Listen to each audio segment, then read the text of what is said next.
¿Sabías que una de las armas más devastadoras de la historia no nació en un estruendo, sino en el susurro de una carta, redactada en una modesta cabaña de madera durante un tranquilo día de verano? Es casi irónico pensar que un concepto capaz de borrar ciudades del mapa comenzó con el rasguño de una pluma sobre el papel, impulsado por hombres que temían profundamente aquello que estaban a punto de desatar. Mientras encuentras esa postura perfecta para relajarte, te invito a dejar un me gusta y a suscribirte. Tu apoyo es el motor para seguir tejiendo estas historias para ti. Me encantaría leer en los comentarios desde qué rincón del mundo nos escuchas. Ahora sí, baja la intensidad de la luz. Nuestro viaje está a punto de comenzar. Te encuentras en 1939. Siente el aire. Está cargado con una electricidad estática, una tensión que puedes casi saborear, como el ozono antes de una tormenta. No es una tormenta de lluvia lo que se avecina, sino una de acero y fuego. Las radios de todo el mundo crepitan con noticias cada vez más sombrías. Las botas de las tropas alemanas marchan sobre Checoslovaquia, y la sombra de la esvástica se alarga por toda Europa, una mancha oscura que amenaza con devorar la luz. En las calles de Nueva York, de Londres, de París, la vida continúa, pero con una mirada nerviosa por encima del hombro. Todos sienten que el mundo, tal y como lo conocen, está conteniendo la respiración, esperando el momento en que todo se rompa. Pero tú y yo conocemos un secreto, un miedo que se susurra en círculos mucho más pequeños y exclusivos, en los laboratorios universitarios y en los despachos de los físicos teóricos. A finales de 1938, dos químicos alemanes, Otto Hahn y Fritz Strassmann, hicieron un descubrimiento que no comprendieron del todo. Bombardearon uranio con neutrones y encontraron bario, un elemento mucho más ligero. Era como lanzar una pelota de tenis contra una pared y que de ella salieran dos canicas. No tenía sentido, según la física conocida. La noticia llegó a Lise Meitner, una física austriaca de origen judío que había huido de Berlín meses antes. Fue ella, junto a su sobrino Otto Frisch, quien conectó los puntos durante un paseo por la nieve en Suecia. Lo que Hahn y Strassmann habían logrado era la fisión nuclear. Habían partido el átomo, y en ese proceso, se liberaba una cantidad de energía absolutamente colosal, una energía que empequeñecía cualquier explosivo conocido por la humanidad. La noticia se extendió como un reguero de pólvora silencioso por la comunidad científica internacional, y con ella, una pregunta aterradora. Si los científicos alemanes que permanecían bajo el Tercer Reich se daban cuenta de las implicaciones militares de su propio descubrimiento, ¿qué pasaría después? Los historiadores aún debaten sobre el verdadero nivel de interés o comprensión que el alto mando nazi tuvo en esta etapa inicial, pero para los científicos que habían huido de la tiranía fascista, la posibilidad no era una cuestión de debate, era una certeza aterradora que los mantenía despiertos por la noche. Sientes esa misma ansiedad crecer en tu pecho, la sensación de saber algo terrible, de ver una catástrofe en cámara lenta dirigiéndose hacia un mundo que aún no es consciente del peligro real. La guerra que todos temen podría ser solo el preludio de algo mucho peor. Un conflicto librado con el poder oculto dentro del corazón mismo de la materia. La sombra de la esvástica no es solo una amenaza territorial, ahora es una carrera contra el tiempo en el nivel más fundamental de la existencia. Ahora, en medio de este murmullo de ansiedad global, tu atención se centra en un hombre, una figura que parece vibrar con una energía nerviosa y brillante. ¿Conoces a Leo Szilard? No es un hombre imponente, pero sus ojos se mueven con una rapidez que delata una mente que trabaja a una velocidad vertiginosa. Es un físico húngaro, uno de los muchos que han encontrado refugio en Estados Unidos, un hombre lleno de ideas, algunas geniales, otras excéntricas, y una que es absolutamente aterradora.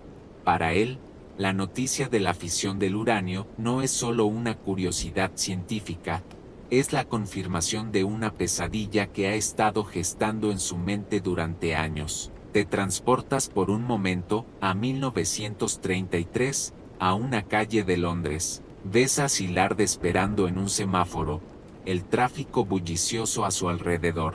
Mientras la luz cambia a verde y da el primer paso sobre el asfalto, la idea lo golpea con la fuerza de una revelación. Un neutrón golpea un átomo, que se divide y libera dos neutrones.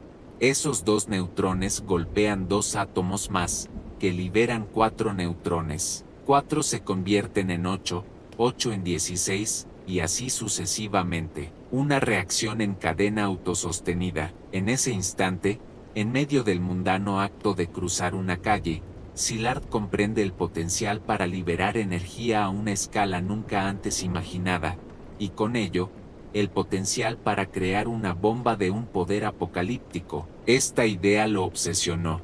De hecho, una de las curiosidades más extrañas de esta historia es que Szilard, en un acto de increíble previsión, patentó en secreto el concepto de la reacción en cadena nuclear en 1934 y se lo asignó al almirantazgo británico para mantenerlo fuera del alcance del público y, específicamente, de los oídos equivocados en Alemania. Era su secreto terrible. Ahora, en 1939, su teoría abstracta ha encontrado a su compañero de baile perfecto, el uranio.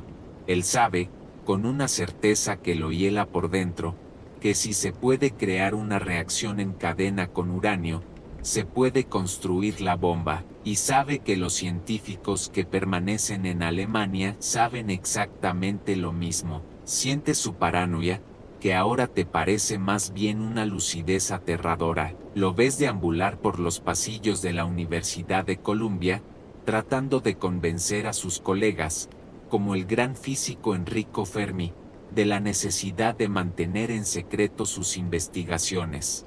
Fermi, más pragmático, se muestra escéptico. Szilard se desespera, siente que está gritando una advertencia de incendio en un teatro lleno de gente que no solo no huele el humo, sino que lo encuentra un aroma interesante. Los historiadores aún debaten si su principal motor era el miedo a que los nazis la construyeran primero, o una profunda convicción de que solo Estados Unidos podría ser un custodio responsable de semejante poder, al menos temporalmente.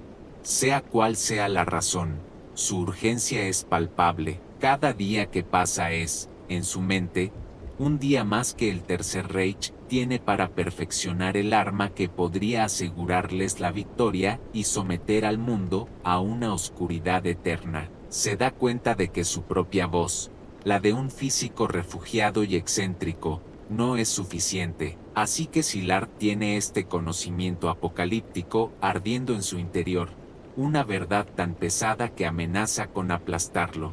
Pero aquí surge un problema profundamente humano, una pregunta que resuena en los pasillos del poder y en los patios de recreo por igual: ¿quién le pone el cascabel al gato? Una cosa es saber que un depredador anda suelto, y otra muy distinta es ser el voluntario que se acerca lo suficiente para atarle una campana al cuello. Sientes la frustración de Szilard. Es un refugiado, un hombre con un acento marcado y una reputación de ser, digamos, un poco excéntrico. Si se presenta en Washington y empieza a hablar de bombas que funcionan con átomos partidos y de reacciones en cadena, lo más probable es que le ofrezcan amablemente una habitación con paredes acolchadas. Necesita a alguien cuya voz no pueda ser ignorada, alguien con un peso y una credibilidad incuestionables. Su mente, junto con la de sus compatriotas húngaros, también refugiados, Eugene Wigner y Eduard Teller, se pone en marcha. Este trío, a veces llamado la conspiración húngara, debate las opciones. Se dan cuenta de que el eslabón más débil y a la vez más crucial en esta carrera nuclear inminente no es Alemania, sino el Congo belga. En una de esas extrañas casualidades de la historia, La colonia belga poseía el mayor y más rico yacimiento de mineral de uranio del mundo, la mina de Sinkolowe. El uranio de alta calidad era esencial para cualquier programa de armas nucleares.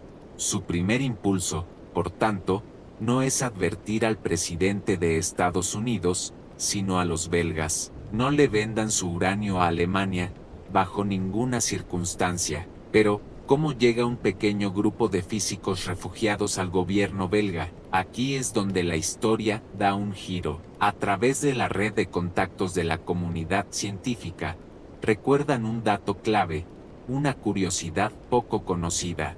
Albert Einstein, el científico más famoso del mundo, era amigo personal de la reina madre Isabel de Bélgica. De repente, tienen una conexión, tienen un plan. El cascabel que necesitan colgar no está en Washington, sino en Bruselas, y la única persona que puede acercarse lo suficiente es Einstein. Ahora la misión cambia. Tienen que encontrar a Einstein y convencerlo de que use su influencia.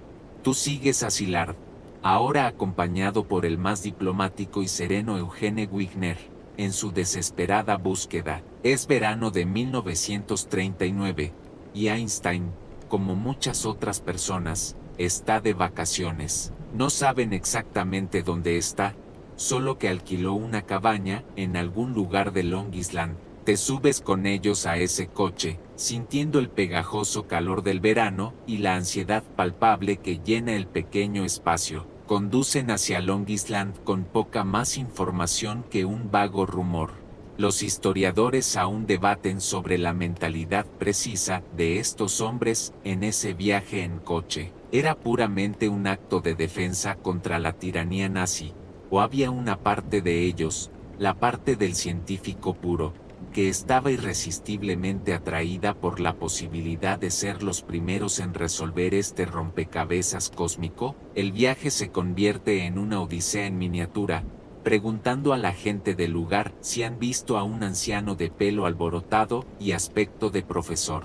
Finalmente, tras algunas pesquisas, un niño les da la dirección. Se están acercando. El plan es simple: explicarle a Einstein la reacción en cadena, el peligro alemán, la conexión con el Congo belga y la necesidad de que él, y solo él, escriba a la reina. No tienen ni idea de que la conversación que están a punto de iniciar tomará un rumbo completamente diferente y mucho más trascendental. Finalmente, tras el vago indicio de un niño que juega en la calle, llegas a tu destino.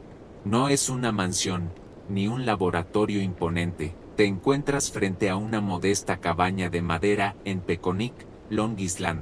El aire huele a sal marina y a pino, y el único sonido es el zumbido perezoso de los insectos en el calor del mediodía. Es un escenario de una tranquilidad casi insultante, considerando la conversación que está a punto de tener lugar en su porche. La puerta se abre, y allí está él, Albert Einstein.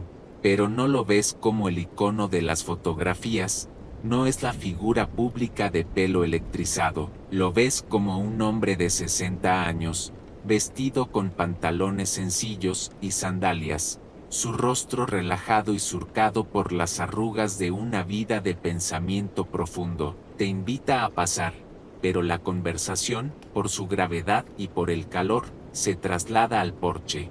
Te sientas en una silla de mimbre que cruje suavemente, un espectador invisible en uno de los puntos de inflexión más silenciosos y profundos del siglo XX. Szilard, incapaz de contener su energía nerviosa, comienza a hablar.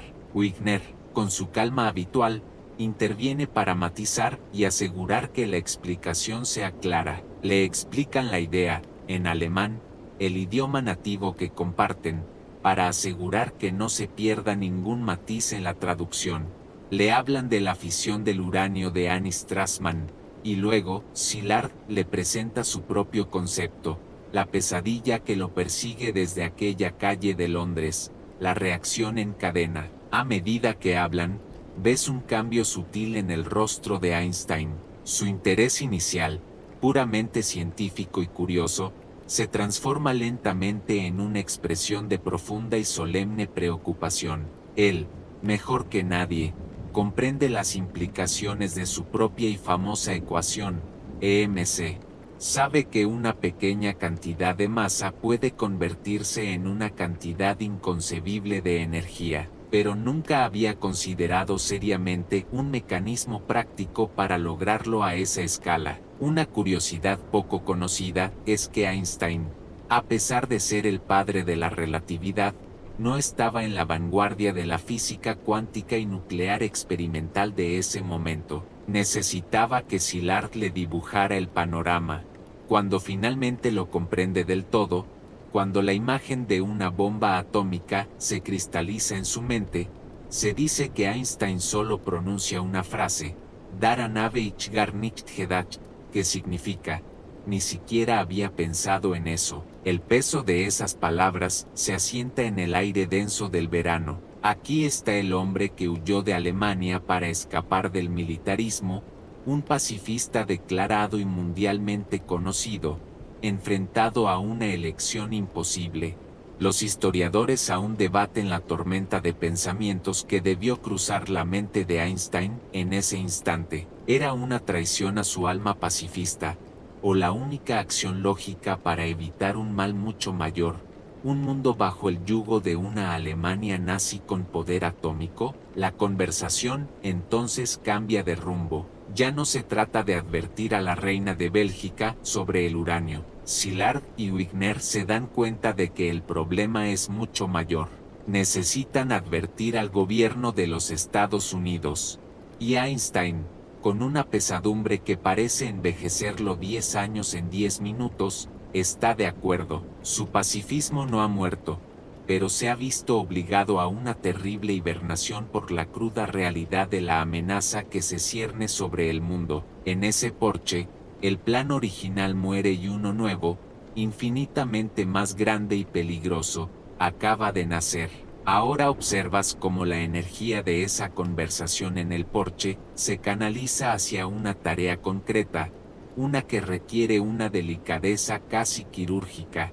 Te conviertes en un espectador del proceso de creación, el nacimiento de un documento que cambiará el curso de la historia. El problema es inmenso, como traducir el concepto de una bomba atómica, algo que apenas existe en las pizarras y en las mentes de un puñado de físicos, a un lenguaje que un presidente, un político, pueda comprender y, lo más importante, tomar en serio. El primer paso es un borrador. Einstein, más cómodo pensando en las leyes del universo que en la prosa diplomática, dicta sus pensamientos en alemán. Wigner los anota cuidadosamente, pero esto es solo el esqueleto, las ideas en bruto. La verdadera tarea de dar forma a la carta, de vestirla con las palabras adecuadas, recae sobre los hombros de Leo Szilard. Y aquí es donde descubres una curiosidad poco conocida sobre este famoso documento. No fue un solo golpe de inspiración. Szilard, obsesivo y meticuloso, redactó múltiples versiones. Se preocupaba por cada palabra, cada coma. Volvió a Nueva York y preparó un borrador largo y otro más corto, temiendo que uno demasiado técnico fuera descartado y uno demasiado simple no transmitiera la gravedad de la situación. Es como intentar escribir el correo electrónico más importante de tu vida, sabiendo que el destino del mundo depende de si el destinatario lo abre, lo lee hasta el final y hace clic en el enlace correcto. Solo que en este caso, no hay un botón de deshacer envío. Sientes la tensión en el proceso. Las palabras elegidas son deliberadamente cautelosas. No hablan de bombas atómicas, un término que aún no se usa comúnmente, sino de bombas extremadamente potentes de un nuevo tipo. Describen la posibilidad de que una sola bomba de este tipo, transportada por barco y explotada en un puerto, podría muy bien destruir todo el puerto junto con parte del territorio circundante. Es una imagen aterradora, pero presentada con una calma casi académica. Están caminando sobre una cuerda floja verbal, demasiado alarmistas, y Roosevelt los descartará como unos locos. demasiado sutiles, y la carta terminará en una pila de correspondencia sin importancia mientras el programa nazi avanza sin oposición. Los historiadores aún debaten el grado exacto de autoría de Einstein sobre el texto final. Si bien la carta no existiría sin su bendición y su firma, el lenguaje, la estrategia y la estructura fueron en gran medida obra de Szilard, con la ayuda de sus colegas húngaros, incluido Eduard Teller, quien más tarde sería conocido como el padre de la bomba de hidrógeno, y que fue llamado para que hiciera de chofer de Szilard en una segunda visita a Einstein para finalizar los detalles. Finalmente, el 2 de agosto de 1939, Szilard regresa a la cabaña de Long Island con la versión definitiva. Einstein la lee, asiente lentamente y la firma. Einstein, un nombre, una firma en la parte inferior de una página, que actúa como la llave que abre la puerta a la era atómica. El papel parece el mismo, la tinta es la misma, pero ahora, ese documento está cargado con un peso y una autoridad que no tenía minutos antes. La carta está lista, pero su viaje apenas comienza, la firma está seca. El documento, aparentemente inocuo, yace sobre la mesa de madera, cargado ahora con el peso de la autoridad de Einstein, pero tener la llave no sirve de nada si no puedes llegar a la cerradura. Te das cuenta de que este no es un problema que se pueda resolver con un sello y un buzón. Enviar una carta así por el correo ordinario sería como meter un diamante del tamaño de un puño en un sobre de papel y esperar que llegue a su destino. Se perdería, sería interceptada, o peor aún, terminaría en el escritorio de un burócrata de bajo nivel que la archivaría bajo la etiqueta de correspondencia de chiflados. El plan original de Szilard, de que el aviador Charles Lindbergh la entregara, fue descartado rápidamente debido a las simpatías proalemanas de Lindbergh. Necesitan un conducto, un mensajero que no solo tenga acceso directo al presidente Franklin D. Roosevelt, sino que también posea la inteligencia y la seriedad para entender la magnitud de lo que lleva en sus manos. Aquí es donde entra en escena un personaje completamente diferente. No es un físico nuclear, sino un economista y financiero de Wall Street, un hombre llamado Alexander Sachs. Sachs es un rostro familiar en la Casa Blanca, un amigo y asesor informal del presidente, un hombre que entiende tanto los mercados globales como el oído de Roosevelt. Él es el elegido. Szilard se acerca a Sachs y le encomienda la misión. Imagina esa entrega. No es una transacción en un laboratorio o una sala de juntas, sino un momento de confianza solemne. Un físico le entrega a un banquero una carta que habla del fin del mundo tal y como lo conocen. Sachs lee la carta y comprende de inmediato su importancia. Se convierte en el custodio de este mensaje apocalíptico. Pero aquí sucede una curiosidad que añade una capa de tensión a la historia. Sachs no va corriendo a la Casa Blanca. Recibe la carta a mediados de agosto, pero las semanas empiezan a pasar. Agosto se convierte en septiembre. La carta, el secreto más explosivo del planeta, está guardada en la caja fuerte de Sachs. Szilard, al borde de un ataque de nervios, empieza a temer que Sachs haya perdido el coraje o que no esté tomando el asunto en serio. Pero Sachs es un estratega, sabe que el momento lo es todo.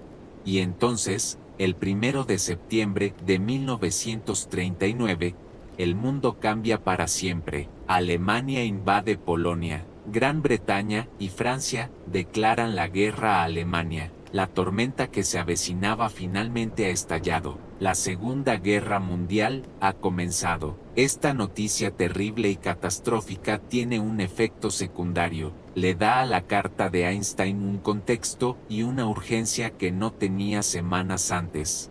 Ya no es una advertencia teórica sobre una amenaza futura. Es una herramienta potencial en una guerra que ya se está librando. Los historiadores aún debaten si el retraso de Sachs fue una brillante jugada estratégica.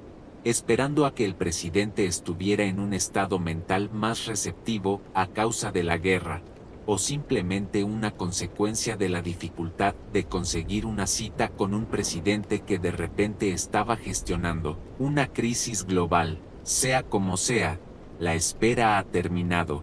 Sachs solicita una reunión. Finalmente, el 11 de octubre de 1939, casi 2 meses después de que Einstein firmara la carta, Alexander Sachs se dirige a la oficina oval, con el documento a buen recaudo en su maletín, listo para intentar cambiar la opinión del hombre más poderoso del mundo. Te encuentras ahora dentro del corazón del poder estadounidense, la oficina oval. Sientes el peso del roble macizo del escritorio resolute bajo tus dedos invisibles y el olor a humo de tabaco y papel viejo que impregna el aire. El presidente Franklin Delano Roosevelt está sentado en su silla, pero su mente está a miles de kilómetros de distancia, en los campos de batalla de Polonia y en los océanos donde los submarinos alemanes acechan. Su rostro muestra el agotamiento de un hombre que lleva el peso de una guerra inminente. Frente a él está Alexander Sachs, sosteniendo no solo una carta, sino el futuro. Sachs, fiel a su naturaleza de economista, comienza su presentación leyendo en voz alta un memorando técnico que él mismo ha preparado, lleno de términos como fisión, uranio y reacción en cadena. Tú observas la escena y sientes que algo no va bien. La energía de la habitación se desinfla. Los ojos de Roosevelt, acostumbrados a leer hombres y no ecuaciones, comienzan a vagar. Su legendaria capacidad de atención, especialmente para los detalles técnicos, se está agotando. Le ofrece a Sachs un brandy y cambia de tema, hablando de la necesidad de mantener alta la moral del ejército. El momento se está escapando. La carta de Einstein, la advertencia desesperada de Szilard, corre el riesgo de convertirse en una anécdota extraña que el presidente olvidará antes de la cena. Sachs, sintiendo el fracaso, se detiene. Sabe que ha perdido a su audiencia, pero en lugar de rendirse, hace una jugada audaz. Le pide al presidente si puede volver a la mañana siguiente. Roosevelt, quizás por cortesía a su amigo, accede. A la mañana siguiente, Sachs regresa a la oficina oval, pero esta vez no saca ningún papel técnico. Él no va a ganar esta batalla con física, va a ganarla con una historia. Se inclina hacia adelante y capta la atención del presidente. Le habla de un joven inventor estadounidense llamado Robert Fulton. Te transportas por un momento a la corte de Napoleón Bonaparte. Fulton le ofrece al emperador francés una flota de barcos que no necesitan velas, barcos propulsados por vapor que pueden navegar contra el viento y la marea, permitiendo a la armada francesa invadir Inglaterra sin importar el clima. Napoleón, el genio militar de su tiempo, no puede ver más allá de la tecnología de la era de la vela. Considera que la idea es absurda y despacha a Fulton como un charlatán. Inglaterra se salvó por la miopía de un hombre, concluye Sachs, dejando que la frase resuene en el silencio de la oficina. Ves cómo la mirada de Roosevelt se afila. No ha entendido los detalles de la fisión del uranio, pero ha entendido perfectamente la parábola. Los historiadores aún debaten si Roosevelt captó la escala real de lo que se estaba proponiendo en ese momento, o si simplemente estaba aplicando su famoso pragmatismo, asegurándose de no cometer el mismo error que Napoleón. El efecto es inmediato. Roosevelt levanta la mano y llama a su ayudante, el general Edwin P. Watson, señalando los documentos que Sachs había traído el día anterior. Pronuncia la frase que encenderá la mecha. En el silencio que sigue a la historia de Napoleón, el aire en la oficina oval parece haberse solidificado. Roosevelt, con esa capacidad que tenía para reducir las ideas más complejas a su esencia más simple y práctica, mira a Alexander Sachs. Su rostro, antes distraído y cansado, ahora está enfocado, casi depredador. Sientes que la maquinaria de una de las mentes políticas más astutas del siglo XX acaba de ponerse en marcha a toda velocidad. El presidente no pide más explicaciones sobre neutrones o isótopos. No necesita un seminario de física. Ha entendido la conclusión, no la ecuación.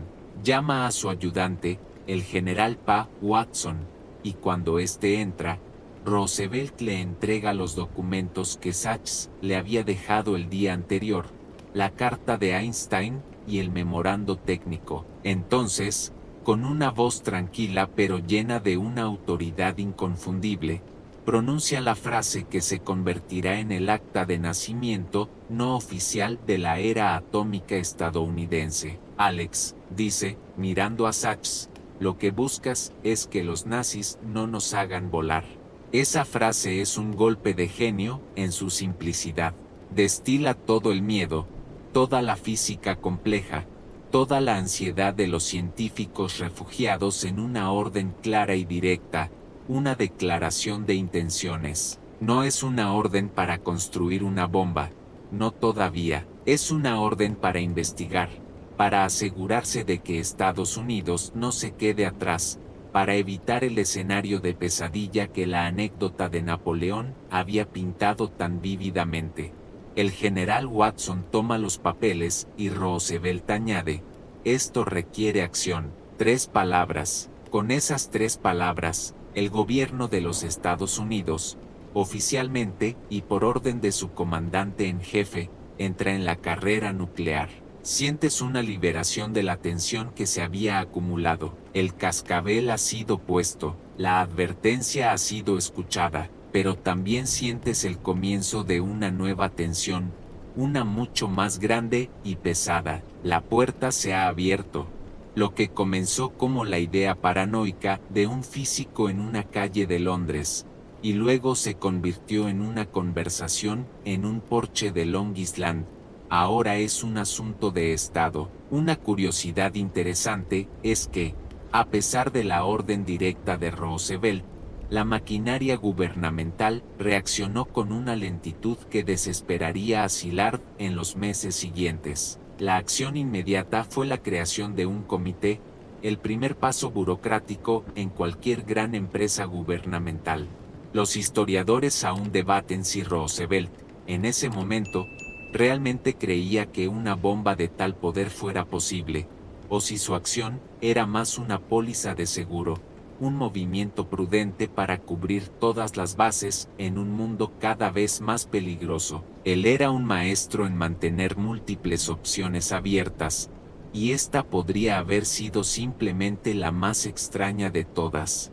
Sales de la oficina oval, dejando atrás al presidente con el peso de la guerra en Europa sobre sus hombros, ahora con un nuevo secreto añadido a la carga. La decisión ha sido tomada, la frase ha sido pronunciada, y aunque nadie en esa habitación podía imaginar la escala de lo que acababan de poner en movimiento, el eco de esa simple orden, que los nazis no nos hagan volar, resonaría a través de las décadas, dando forma no solo al resultado de la guerra, sino a la propia naturaleza del poder y la supervivencia humana en el planeta Tierra. La orden de Roosevelt, esto requiere acción, resuena en tus oídos con el peso de la historia, pero ahora vas a descubrir una verdad universal, que entre la orden de un rey y el movimiento de sus ejércitos siempre hay un pantano de burocracia. La acción inmediata que se produce no es la construcción de laboratorios secretos ni el reclutamiento de ejércitos de científicos. La acción es la formación de un comité. Te encuentras ahora frente al comité asesor sobre el uranio.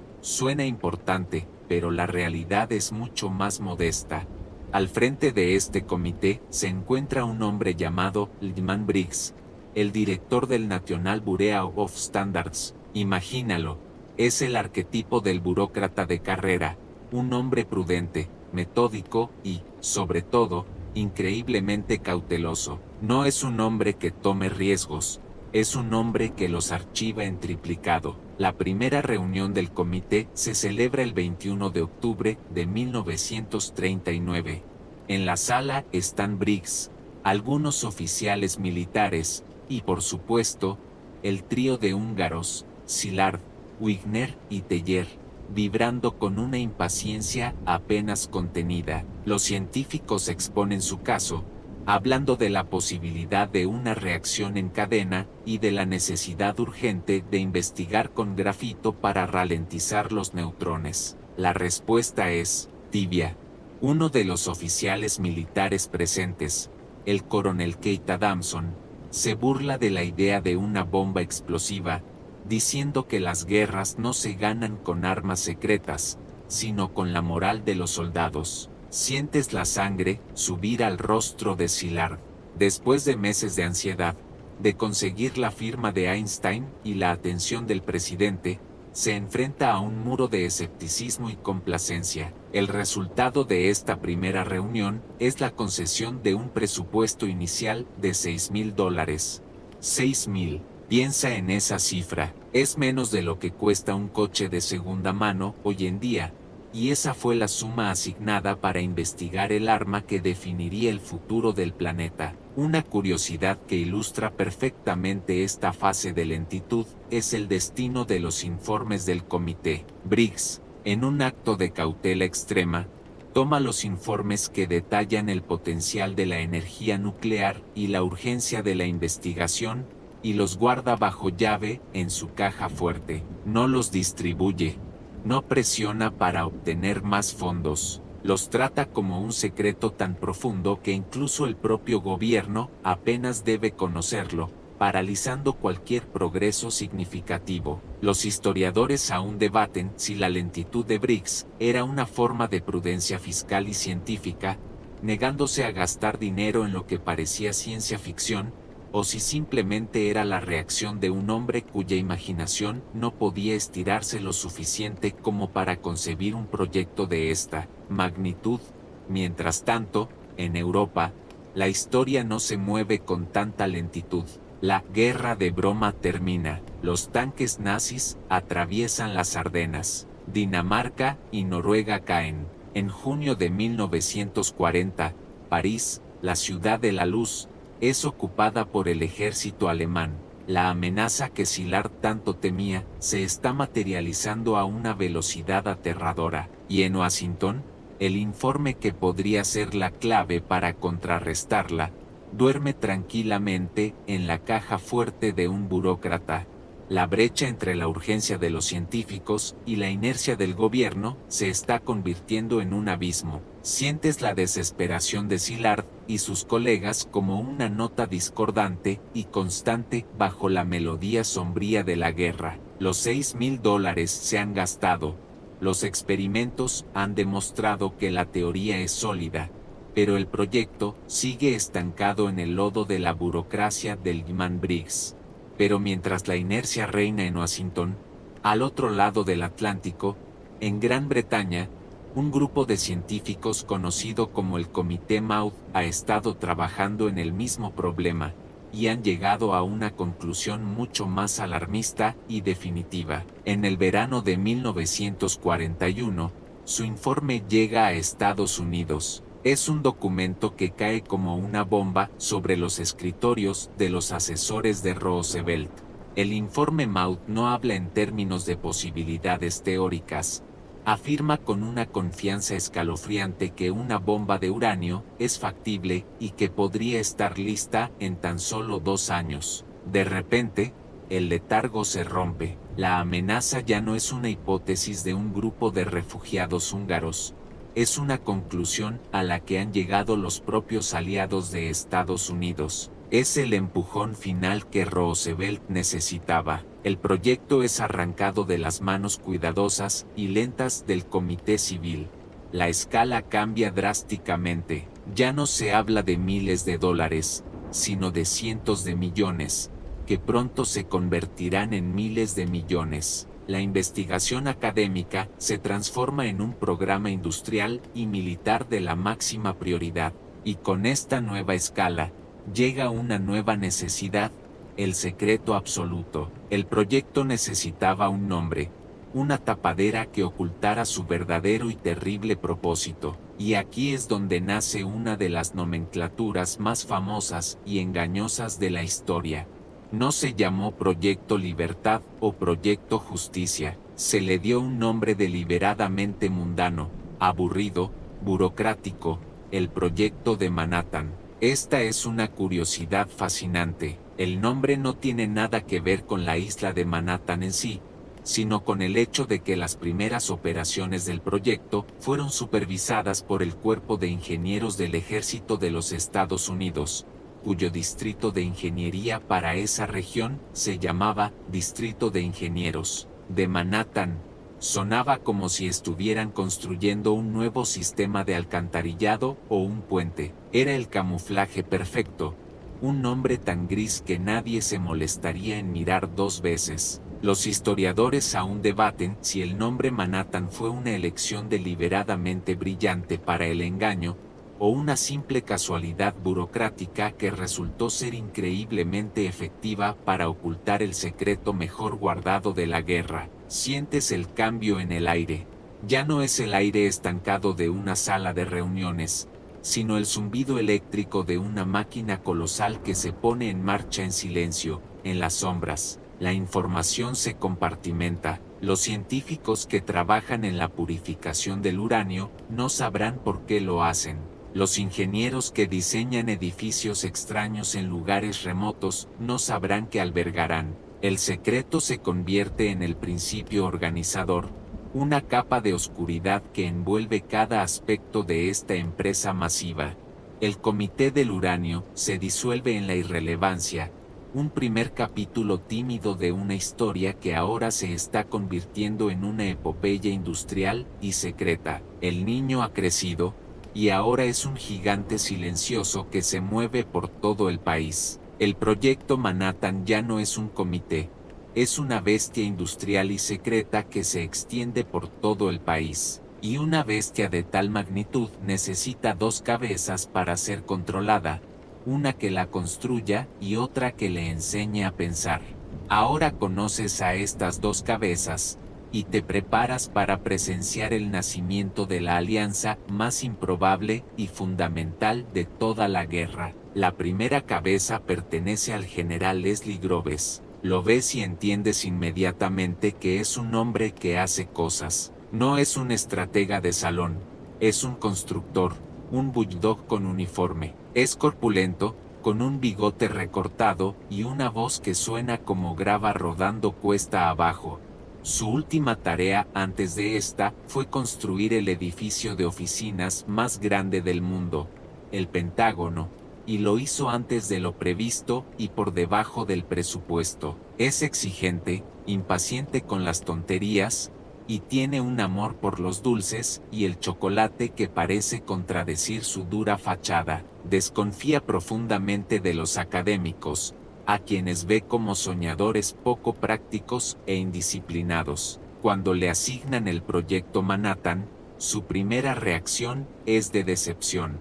Lo ve como un descenso de categoría, un proyecto científico marginal, pero una vez que comprende la escala de lo que se le pide, lo aborda con la misma energía implacable con la que construyó el Pentágono. Él será el músculo, el acero, el hormigón. Él obtendrá los recursos, aplastará los obstáculos burocráticos y exigirá resultados. Él es el hardware. Luego, tu atención se centra en la segunda cabeza, y el contraste es tan absoluto que resulta casi cómico. Conoces a J. Robert Oppenheimer.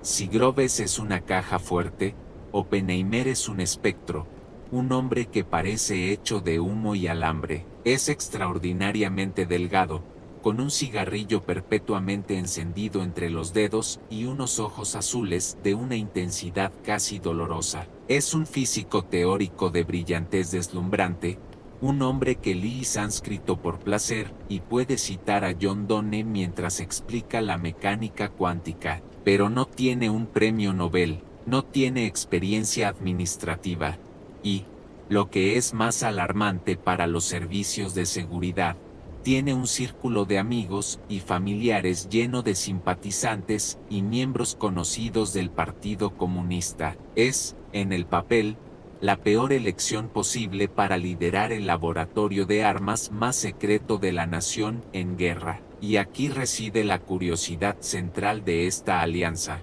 Fue el general Groves, el hombre desconfiado de los intelectuales, quien eligió personalmente a Oppenheimer. Se reunió con otros científicos mucho más condecorados y aparentemente más seguros, pero en Oppenheimer vio algo que los demás no tenían. Los historiadores aún debaten qué fue exactamente lo que Groves vio en él. Fue la asombrosa rapidez con la que Oppenheimer comprendía no solo la física, sino también los desafíos de ingeniería, logística y química del proyecto, o reconoció en el físico una ambición desmedida, un hambre de triunfo que reflejaba la suya propia.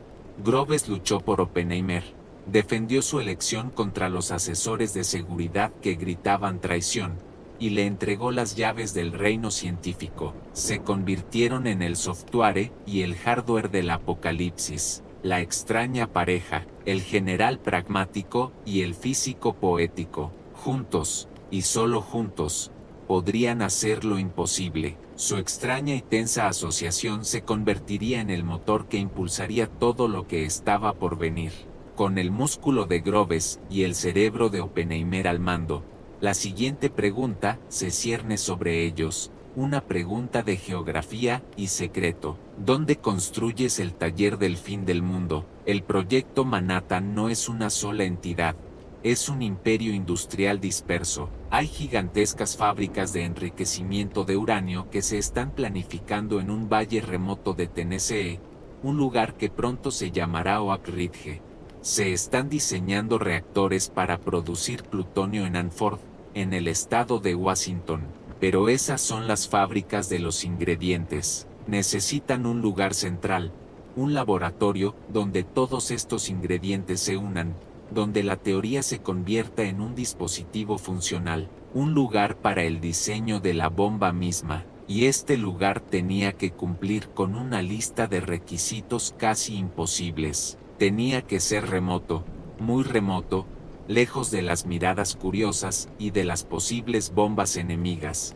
Tenía que tener acceso a agua y a una fuente de energía. Necesitaba un clima moderado que permitiera la construcción durante todo el año, y, lo más importante, tenía que ser un lugar que pudiera aislarse por completo del mundo exterior. Groves y su equipo se lanzan a una búsqueda frenética por todo el suroeste de Estados Unidos. Te subes a sus coches y aviones mientras exploran cañones en Utah, valles en California, desiertos en Nevada. Descartan un lugar tras otro.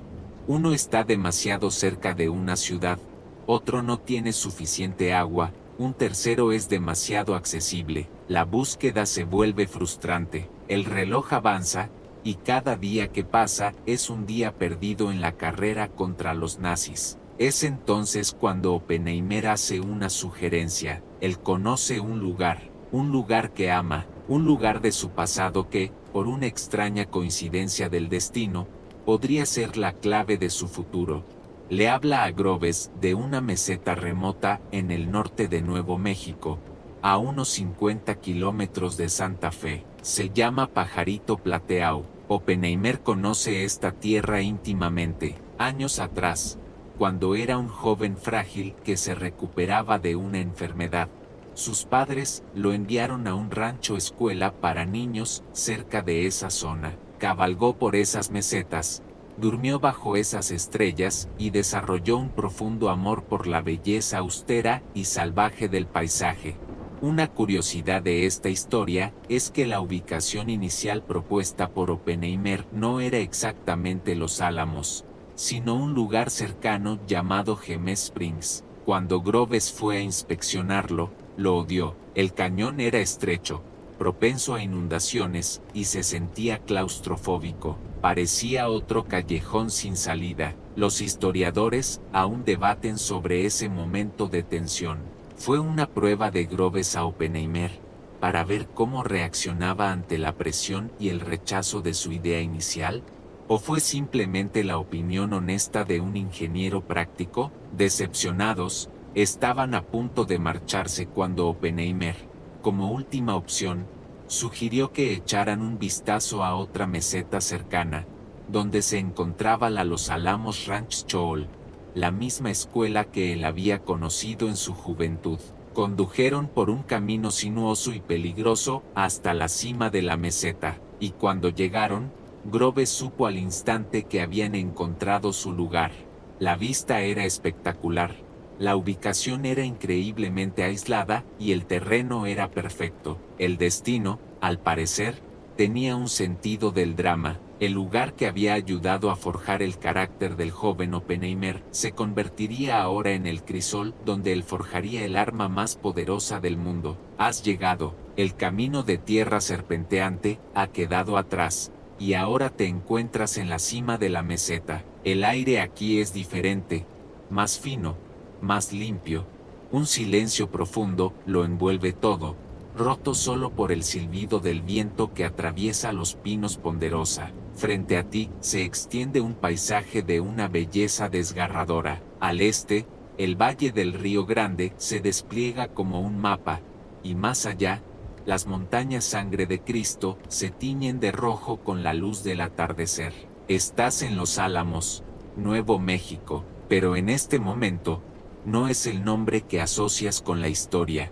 Es solo un puñado de edificios de madera rústica que componen la Los Alamos Ranch Chool, una institución para niños de familias adineradas que necesitaban un poco de endurecimiento al estilo del viejo oeste. El general Groves mira a su alrededor, y a diferencia de Gem Springs, aquí sus ojos no ven problemas, sino soluciones. La meseta es una fortaleza natural, con cañones profundos a cada lado que hacen que el acceso sea extremadamente difícil, excepto por ese único camino sinuoso que acaban de subir. Hay agua de un embalse cercano, y lo más importante, es un lienzo en blanco, un lugar que puede ser adquirido, borrado del mapa y reconstruido desde cero a imagen y semejan del secreto. La decisión se toma con la rapidez característica de Groves. El gobierno ejerce su derecho de expropiación. Los directores de la escuela, atónitos, reciben una notificación de que deben cerrar y desalojar la propiedad en cuestión de meses. Las pocas familias de colonos hispanos que han vivido en esa tierra durante generaciones son obligadas a vender y marcharse. En un abrir y cerrar de ojos, Los Álamos, como lugar de residencia civil, deja de existir. Se convierte en un fantasma, una dirección que ya no lleva a ninguna parte. Ahora comienza la transformación. Sientes el pulso de la construcción mientras miles de trabajadores, sin saber para qué están construyendo, descienden sobre la meseta, derriban los edificios de la escuela de ranchos, dejando solo unos pocos como recordatorio de lo que fue, y en su lugar, erigen una ciudad de la noche a la mañana. No es una ciudad de piedra y acero, sino de madera, asfalto y prisa. Barracones prefabricados, laboratorios de aspecto anodino, viviendas apresuradas que se alinean en calles fangosas sin nombre, solo con letras y números. Se levanta una valla de alambre de espino de 3 metros de altura alrededor de todo el perímetro. Se construyen torres de vigilancia. El único punto de entrada y salida, la puerta este, es custodiado por policía militar armada. El lugar adquiere una curiosa identidad dual. Por fuera, no existe. Oficialmente, la dirección postal de todos los que vivirán aquí es un apartado de correos en Santa Fe, Paseo, o Box 1663. Por dentro, se le conoce simplemente como la Colina Teil. Los historiadores aún debaten el impacto psicológico que tuvo este aislamiento total en los científicos y sus familias. ¿Fue una herramienta necesaria para mantener el secreto, o creó una especie de síndrome de Estocolmo colectivo, donde los residentes desarrollaron una lealtad feroz hacia su prisión voluntaria? Sea como fuere, la elección de Los Álamos se revela como un golpe maestro. Un lugar de una belleza natural impresionante se convierte en el telón de fondo de una empresa antinatural. El silencio del desierto está a punto de ser roto por el zumbido de los generadores, el estruendo de los experimentos y los susurros de los secretos más peligrosos del mundo. La ciudad secreta es ahora un esqueleto de madera y barro en una meseta aislada. Es un cuerpo sin vida. Pero un cuerpo no es suficiente, necesita un alma, y más concretamente, necesita un cerebro colectivo de una potencia nunca antes reunida en un solo lugar. Y para ensamblar ese cerebro, el proyecto necesita a su principal reclutador. Ahora ves a Robert Oppenheimer en su nuevo papel, uno que parece contradecir su naturaleza de teórico introvertido. Se convierte en un vendedor ambulante, un predicador, un profeta de una nueva era de la física, embarcado en una misión de seducción científica a escala nacional. Lo acompañas en sus viajes, sintiendo el cuero desgastado de los asientos del tren y el aire cargado de los pasillos silenciosos de las universidades más prestigiosas del país: Princeton, Berkeley, Columbia, Chicago. Su objetivo, los físicos, químicos y matemáticos más brillantes del mundo. Hombres que eran estrellas en sus propios universos académicos, como Hans Bethe, Robert Bacher, Victor Weisskopf o un joven y brillante Richard Feynman. La tarea de Oppenheimer es casi absurda. Imagina que llama a tu puerta. No puede ofrecerte un salario competitivo, no puede prometerte fama. De hecho, te exige un anonimato absoluto, y lo más difícil de todo, no puede decirte exactamente en qué vas a trabajar. Su propuesta, si la despojas de su encanto, es esta: por favor, abandona tu prestigiosa carrera, desarraiga a tu familia, múdate a un lugar en medio de la nada que no puedo nombrar, para trabajar en un proyecto de vital importancia que no puedo describir, por una duración que no puedo predecir. ¿Te apuntas? Es una oferta que debería haber sido recibida con una carcajada, pero Oppenheimer no vende los detalles, vende el misterio, vende el desafío. En sus conversaciones, en habitaciones cerradas y con voz baja, insinúa la naturaleza del problema. No lo describe, pero perfila su silueta, lo presenta como el problema de física más profundo, desafiante y consecuente de la historia. Una curiosidad de su método de reclutamiento es que rara vez apelaba directamente al patriotismo. En cambio, apelaba al ego y al intelecto. Hacía que cada científico sintiera que él, y solo él, poseía la pieza exacta del rompecabezas que faltaba. Lo ves en acción, con sus penetrantes ojos azules y la intensidad de un hombre que ya vive en el futuro.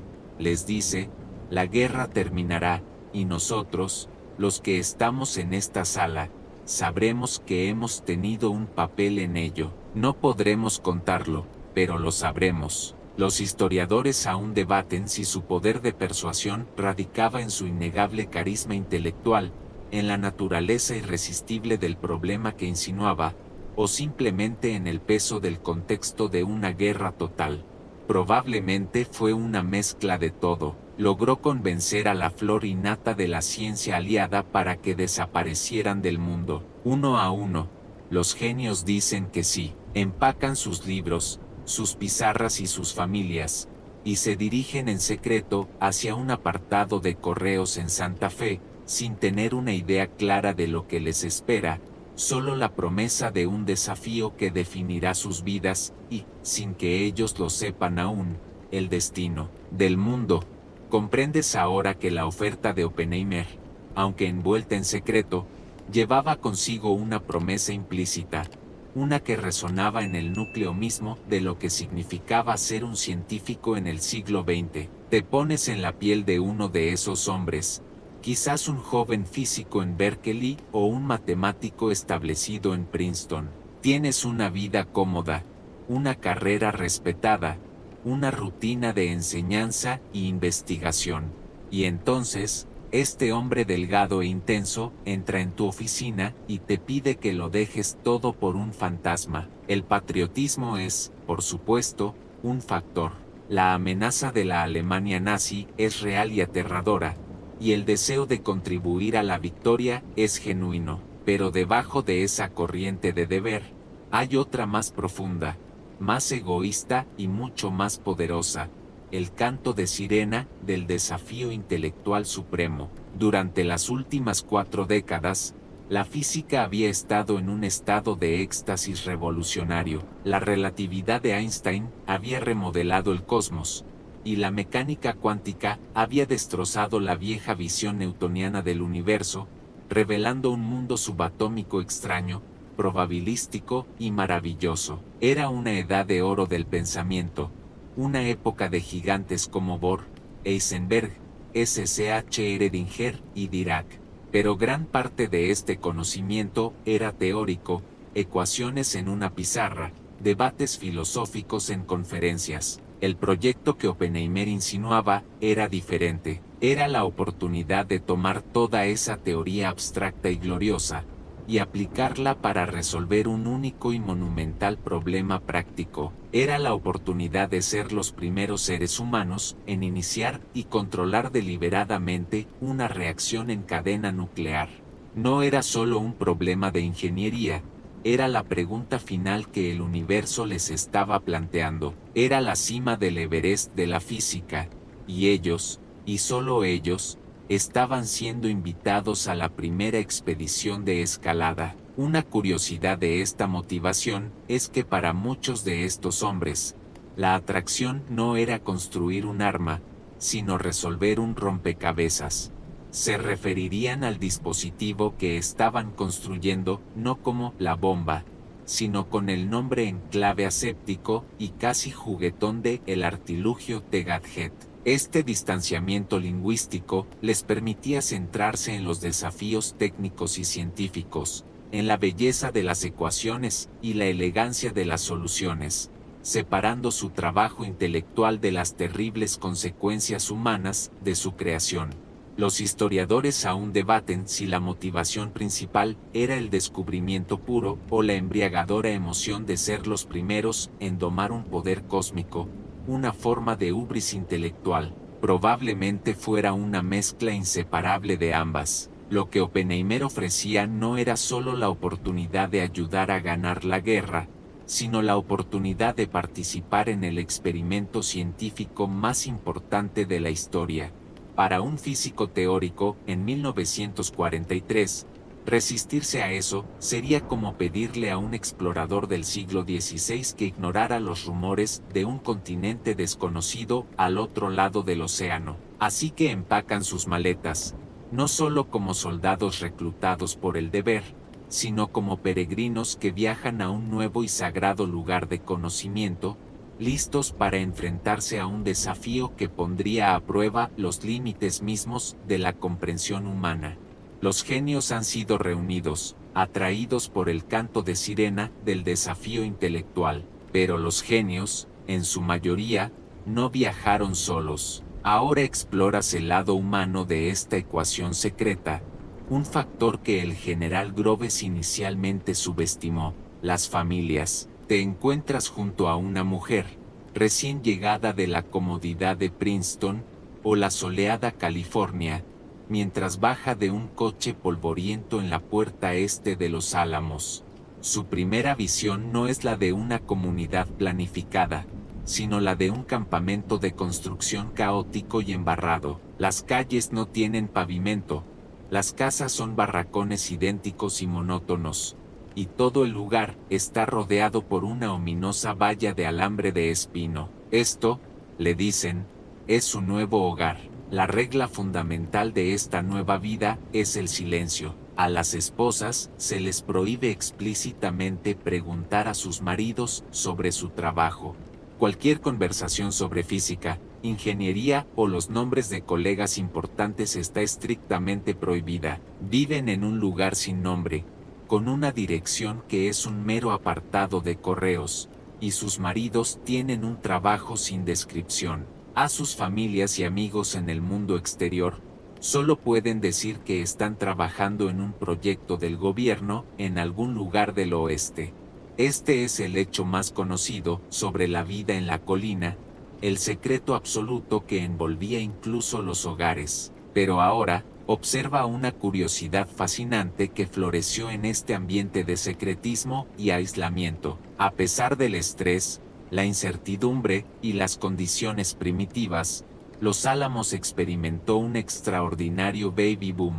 La tasa de natalidad en esta ciudad secreta fue una de las más altas de todo el país. Los médicos del pequeño hospital estaban constantemente ocupados. Y esto llevó a un problema burocrático único, que se ponía en el certificado de nacimiento como lugar de nacimiento. No se podía escribir Los Álamos. La solución oficial fue registrar el lugar de nacimiento de estos bebés como apartado de correos 1663, Condado de Sandoval. Imagina ser uno de esos bebés, ahora un adulto, y tener un documento oficial que declara que naciste en un buzón. Es un detalle que captura perfectamente la surrealista mezcla de vida y muerte, de normalidad y secreto, que definía a este lugar.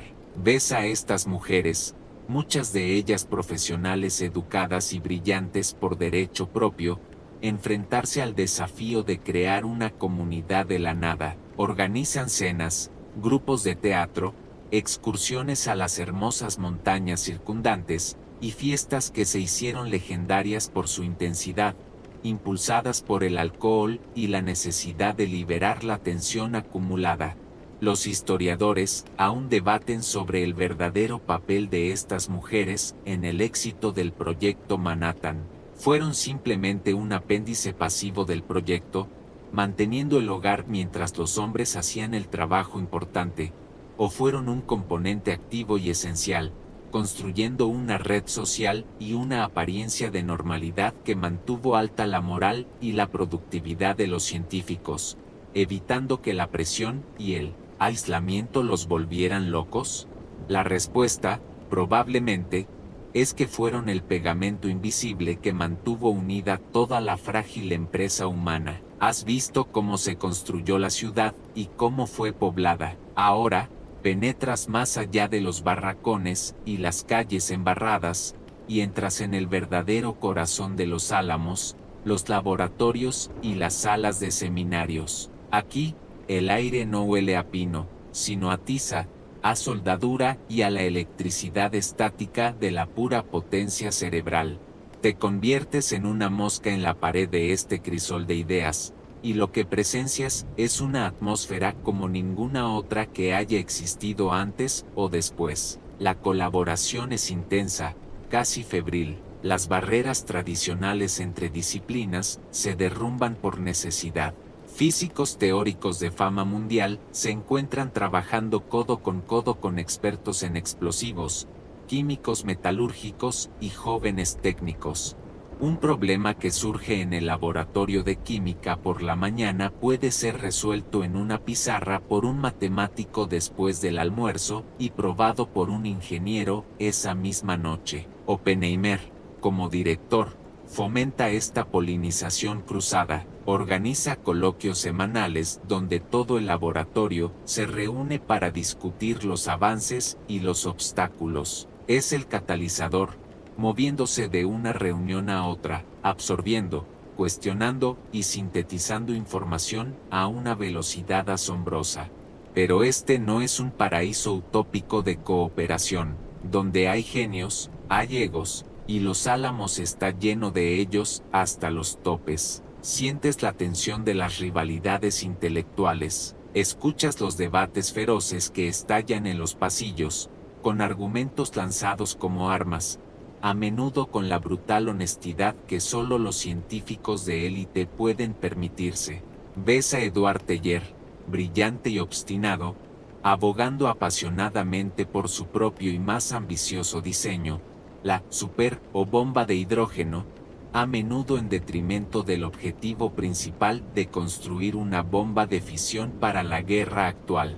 Ves a Richard Feynman, el joven y descarado bromista, desafiando a las figuras de autoridad y resolviendo problemas con una intuición que desconcierta a sus mayores. Una curiosidad poco conocida de esta intensa atmósfera era el pasatiempo favorito de Feynman, abrir cajas fuertes. Descubrió que los científicos, tan brillantes en sus campos, eran descuidados con la seguridad física, dejaban las cajas fuertes con la combinación de fábrica o escribían las combinaciones en lugares obvios. Feynman se dedicó a abrir todas las cajas fuertes que podía, dejando notas burlonas en su interior para demostrar la vulnerabilidad del sistema, una metáfora perfecta de su enfoque para resolver problemas científicos, encontrar la puerta trasera que nadie más había visto. Los historiadores aún debaten si fue el genio individual de hombres como Oppenheimer, Bethe o Fermi lo que hizo posible el proyecto, o si fue el efecto Los Álamos, la sinergia creada por la colisión y la fusión de tantas mentes brillantes en un entorno tan aislado y presurizado. La verdad es que fue ambas cosas. El lugar se convirtió en un acelerador de partículas para las ideas. El aislamiento, el secreto y la urgencia de la guerra eliminaron todas las distracciones del mundo exterior, enfocando toda esa energía mental en un único y terrible punto. El choque de egos, lejos de ser un obstáculo, a menudo producía chispas de brillantez, obligando a cada científico a defender sus ideas contra el escrutinio más agudo imaginable, el de sus propios pares. Toda esta energía, toda esta genialidad y todo este conflicto no existen en un vacío. El crisol presurizado de Los Álamos está siendo calentado por una llama externa, una llama de miedo puro y constante. Sobre cada cálculo, sobre cada experimento, se cierne una pregunta gigantesca y aterradora, una amenaza fantasma que es la verdadera razón de ser de este lugar. ¿Qué tan cerca están los alemanes? Tú sientes esa paranoia como una corriente eléctrica de bajo voltaje que recorre toda la meseta. Para los científicos, especialmente para los refugiados europeos como Bethe, Teilhard o Fermi, esto no es una pregunta abstracta. Conocen personalmente a los físicos que se quedaron en Alemania. Conocen el genio de hombres como Werner Heisenberg, uno de los padres fundadores de la mecánica cuántica. No tienen ninguna duda de que sus antiguos colegas son capaces de construir una bomba. La imagen de una esvástica sobre una nube de hongo es la pesadilla colectiva que los impulsa a trabajar 18 horas al día, a resolver problemas que parecen irresolubles. Pero, ¿cómo saberlo con certeza? Y aquí es donde descubres una de las operaciones de inteligencia más fascinantes y poco conocidas de la Segunda Guerra Mundial, la misión Alsos. Este es el hecho histórico que se convierte en una curiosidad. Mientras los científicos luchan con las ecuaciones en el desierto de Nuevo México, un equipo especial de científicos, soldados y agentes de inteligencia sigue los pasos de las tropas aliadas que avanzan por Europa. Su líder era el coronel Boris Paz, un rudo agente de contrainteligencia, y su director científico era el físico Samuel Goudsmit. Su única misión, encontrar el programa de armas nucleares alemán. Alsos es la palabra griega para arboleda, Grove, un juego de palabras con el nombre del general Groves. Este equipo secreto entraba en las universidades y laboratorios recién capturados en Francia, Bélgica y finalmente en Alemania, confiscando documentos, interrogando a científicos y buscando cualquier rastro de uranio o agua pesada. Lo que encontraron, o más bien, lo que no encontraron, fue la verdadera sorpresa. Descubrieron que el programa alemán estaba a años, quizás una década, por detrás del proyecto Manhattan. Estaban desorganizados, mal financiados y, lo más importante, habían tomado algunas decisiones científicas fundamentalmente erróneas. Los historiadores aún debaten la razón exacta de este fracaso. Fue, como Heisenberg afirmó después de la guerra, un acto deliberado de sabotaje interno, una forma de resistencia pasiva en la que los científicos engañaron a los líderes nazis sobre la viabilidad de la bomba, o fue simplemente incompetencia, arrogancia y una serie de errores de cálculo, como su creencia errónea de que el grafito no funcionaría como moderador, lo que los llevó por el camino mucho más difícil del agua pesada? Pero la clave es esta: la gente en Los Álamos no sabía nada de esto. Para ellos, la carrera era real y la estaban perdiendo. Operaban bajo la suposición constante de que estaban atrasados. Cada experimento fallido, cada retraso en la producción de material, era un regalo de tiempo para el enemigo. Esta amenaza fantasma, aunque en gran medida una ilusión, fue el catalizador más poderoso de todos. Fue el miedo a Heisenberg lo que impulsó a Oppenheimer. Fue el espectro de una bomba nazi lo que justificó cada dólar gastado y cada vida desarraigada. Ahora, das un salto en el tiempo. Dejas atrás el aire eléctrico y presurizado de Los Álamos en 1943 y viajas hacia adelante, a la calma de la posguerra. Te encuentras en el estudio de un hombre anciano en Princeton, Nueva Jersey. El aire huele a libros viejos y a humo de pipa. La luz del sol se filtra a través de la ventana, iluminando motas de polvo que bailan sobre pilas de papeles cubiertos de ecuaciones. Y sentado en su escritorio, no está el icono sonriente con la lengua fuera, sino un hombre con el peso del mundo en sus hombros caídos. Estás con un Albert Einstein mucho más viejo, y reflexionas junto a él sobre el eco de sus propias acciones. Él, que se había convertido en ciudadano estadounidense en 1940, mira hacia atrás y ve el camino que comenzó en aquel porche de Long Island. Siente el peso de la firma que puso en esa carta. En los años posteriores a la guerra, se convirtió en un defensor incansable del control internacional de la energía nuclear y del desarme. Se unió a comités, escribió artículos y dio discursos, usando su inmensa fama no para celebrar la victoria, sino para advertir a la humanidad sobre el precipicio al que se asomaba. Es famoso su lamento, una frase que resume su profundo y duradero pesar: si hubiera sabido, me hubiera dedicado a la relojería. Es el hecho más conocido sobre su relación con la bomba, su arrepentimiento. Pero ahora descubres una curiosidad irónica y poco conocida. Mientras Einstein hacía campaña públicamente por la paz, el gobierno al que había ayudado a armar lo veía con profunda sospecha. El FBI, bajo la dirección de J. Edgar Hoover, acumuló un archivo secreto sobre el que al final tendría más de 1400 páginas. Lo vigilaban, intervenían sus teléfonos y leían su correo. El hombre que había alertado a Roosevelt sobre la amenaza nazi era considerado un riesgo para la seguridad nacional debido a sus ideas pacifistas y socialistas. Es la paradoja definitiva: el creador involuntario de la era atómica estadounidense, tratado como un enemigo potencial por el mismo sistema que había ayudado a proteger. Los historiadores aún debaten si la carta de Einstein fue realmente el factor decisivo para Roosevelt, o si simplemente aceleró un proceso que ya era inevitable dado el contexto científico y político de la época.